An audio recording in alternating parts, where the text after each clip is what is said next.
साथियों, झारखंड की धरती पर कई क्रांतिकारी पैदा हुए। रघुनाथ महतो, तिलक मांझी, सिद्धू कान्हू, टिकैत उमराव सिंह और शेख भिखारी, बिरसा मुंडा जैसे अनेकों क्रांतिकारी झारखंड की धरती पर पैदा हुए। किंतु कॉमरेड मजरुल हसन खान उर्फ मंजूर खान की पहचान क्रांतिकारियों के जनक के रूप में होती है। इनके आंदोलन ने झारखंड में दर्जनों क्रांतिकारियों को पैदा किया। कॉमरेड खान का जन्म 20 अप्रैल 1927 को वर्तमान के रामगढ़ जिला के चितरपुर में हुआ था। वे हाजी मोहम्मद यासीन खान के बड़े सुपुत्र थे और वे पेशे से एक जमींदार थे। उनकी बुनियादी उर्दू मिडिल स्कूल चितरपुर से मिडिल की पढ़ाई हुई और उसके बाद मैट्रिक के लिए वे संत कोलंबस कॉलेजिएट स्कूल हजारीबाग चले गए। अलीगढ़ मुस्लिम यूनिवर्सिटी से वे अर्थशास्त्र में स्नातक की डिग्री ली और सन 1948 में जब एमए कर रहे थे तो वे कम्युनिस्ट पार्टी से प्रभावित हुए। प्रभावित होकर वे पार्टी के सक्रिय सदस्य बन गए। पार्टी में सक्रियता होने के कारण उन्हें यूनिवर्सिटी से निकाल दिया गया। बाद उसके वे कलकत्ता चले गए अपनी पढ़ाई को पूरा करने के लिए। कलकत्ता में भी वे पार्टी से लगातार जुड़ते रहे। एक दिन बंगाल पुलिस की आंखों में धूल झोंककर बंगाल सरकार विरोधी पर्चा फेंका और बंगाल पुलिस से बचकर वे भाग निकले और वे छुप छुपाकर चितरपुर रामगढ़ चले गए और फिर घर पर ही रहकर वे पार्टी को बढ़ाते रहें और संगठन को जोड़ने का काम करते रहें। सन 1964 ईस्वी में शिक्षित युवाओं को रोजगार से जोड़ने और गरीबों की सहायता हेतु चितरपुर में अरबावे मिल्लत नामक संस्था का गठन किया।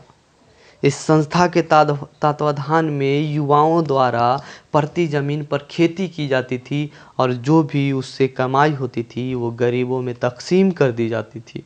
शिक्षा प्रसार के लिए भी कॉमरेड खान ने अपनी ज़मीन देकर सन 1966 ईस्वी में हलीम खान उर्दू अकादमी के नाम से चितरपुर में एक मिडिल स्कूल की स्थापना की।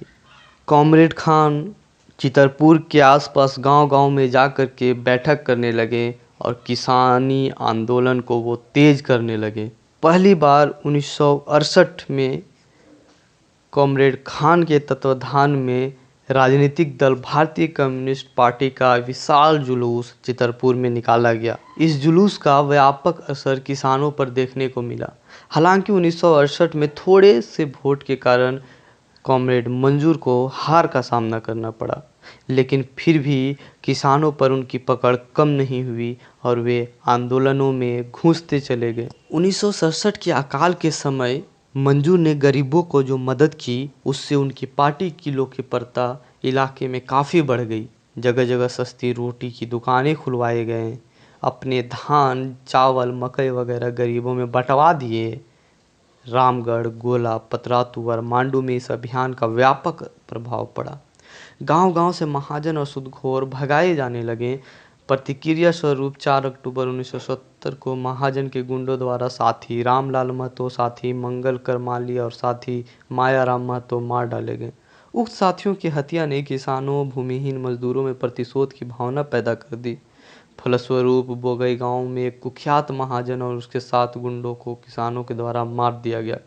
इस हत्याकांड के मुकदमा में मौके वारदात पर नहीं रहने के बावजूद पुलिस द्वारा कॉमरेड मंजूर को मुख्य अभियुक्ति बनाया गया।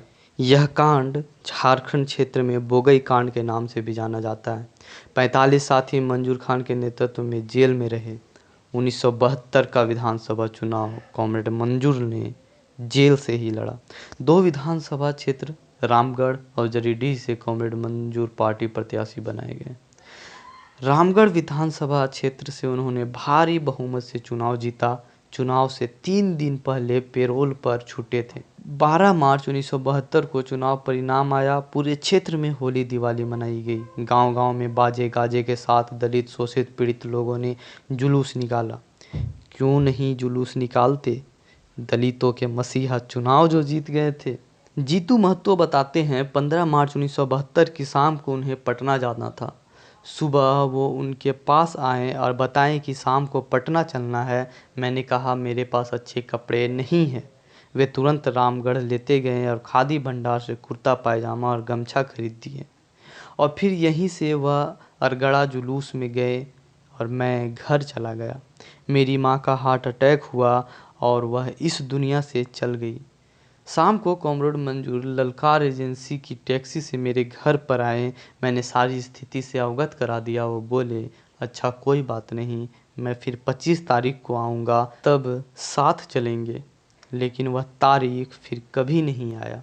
16 मार्च 1972 को शाम को 102 नंबर विधायक फ्लैट में महाजन के गुंडों ने उनकी हत्या कर दी। 17 मार्च को पटना में सारी प्रक्रिया पूरी करने के बाद उनकी लाश पटना से चली। साथ में जननायक कॉमरेड चंद्रशेखर सिंह और कॉमरेड विशेश्वर खां विधायक थे।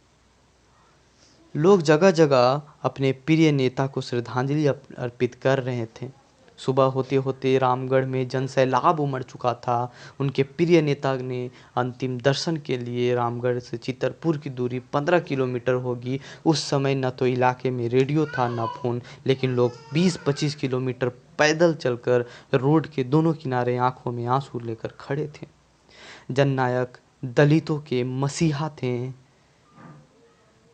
उनके अंतिम दर्शन के लिए लोगों के आंसू थम नहीं रहे थे। आंखें लाल थी, दुख और क्षोभ से बदले की भावना से, फिर भी लोग शांत थे। चुने हुए जनप्रतिनिधि की हत्या की देश में यह पहली घटना थी। कॉमरेड मंजूर किंवदंती बन गए थे।